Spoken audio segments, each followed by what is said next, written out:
मुश्किलों में फंसते जा रहे मंत्री प्रेमचंद अग्रवाल अपनों के भी निशाने पर आ गए हैं। अब प्रेमचंद अग्रवाल भाजपाइयों ने दी मर्यादा में रहकर बोलने की नसीहत। कब रुकेगा मैदानी पहाड़ी पर चढ़ा महासंग्राम। उत्तराखंड में मैदानी पहाड़ी का मामला ना तो शांत होता नजर आ रहा है और ना ही मंत्री प्रेमचंद अग्रवाल की मुश्किलें कम होने का नाम ले रही है। अभी तक मंत्री प्रेमचंद अग्रवाल को विपक्ष और जनता के विरोध का सामना करना पड़ रहा था। अब विवादित बयानों पर अपनों के निशाने पर भी आ गए हैं और साथ ही उनके पार्टी के नेताओं ने मर्यादा में रहकर बोलने की नसीहत भी दे डाली है। साथ ही कुछ भाजपा नेताओं का बयान भी सामने आया है। उन्होंने कहा कि इस घटना को दुर्भाग्यपूर्ण और पीड़ादायक बताते हुए नेताओं को मर्यादा में बोलने की सलाह दी है। देखिए, ये बहुत ही पीड़ादायक और दुर्भाग्यपूर्ण रहा है विषय।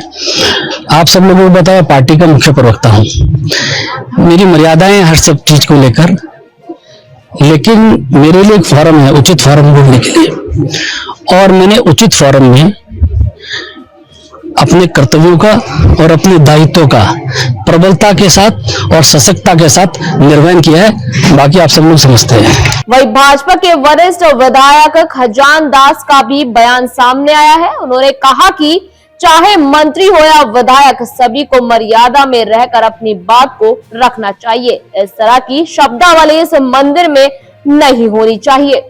देखिए, दुर्भाग्यपूर्ण है, इस तरह की शब्दावली इस मंदिर पे नहीं होनी चाहिए। सबसे पहले हम भारत माता की संतान हैं, उसके बाद हम उत्तराखंडी हैं, और हम पहाड़ और मैदान की बात करेंगे तो ये दुर्भाग्यपूर्ण है। आने वाली पीढ़ी को क्या शिक्षा हम दे पाएंगे, इसलिए इस तरह की बातें नहीं होनी चाहिए और मैं इसका बहुत गौर विरोध करता हूँ। और कम से कम मर्यादा में रहना चाहिए, चाहे विधायक हो चाहे मंत्री हो। शब्दावली ऐसी होनी चाहिए जो किसी के सम्मान को ठेस न पहुंचे। वही हरिद्वार सांसद त्रिवेंद्र सिंह रावत ने भी इस बयान की निंदा की है। उन्होंने देवभूमि की मर्यादा में रहकर लोगों को काम करने की नसीहत दे रहे हैं। ये देखिए, ये तो उचित नहीं है। हम सब उत्तराखंड के लोग हैं और हमको उत्तराखंड की जो सौहार्द है उसको बनाए रखना चाहिए, और इसलिए जो लोग अगर उसको इसलिए उसको हवा दे रहे हैं वो उचित नहीं है। हाँ, उन्होंने जो कहा वो सच में उसको, मुझे नहीं लगता कि कोई उसको उचित ठहरा सकता है। साथ ही सत्ता पक्ष के बड़े नेता मंत्री प्रेमचंद अग्रवाल को मर्यादा का पाठ पढ़ाते हुए नजर आ रहे हैं। इसके कई मायने निकलकर सामने आए हैं कि मंत्री प्रेमचंद अग्रवाल के सहारे पार्टी दूसरे नेताओं को भी नसीहत देने का काम कर रही है। साथ ही दूसरी ओर मंत्री प्रेमचंद अग्रवाल की कुर्सी जाने का भी खतरा बना हुआ है। शायद यही कारण है कि इस बयान को लेकर बड़े नेता खुलकर सामने आ रहे हैं।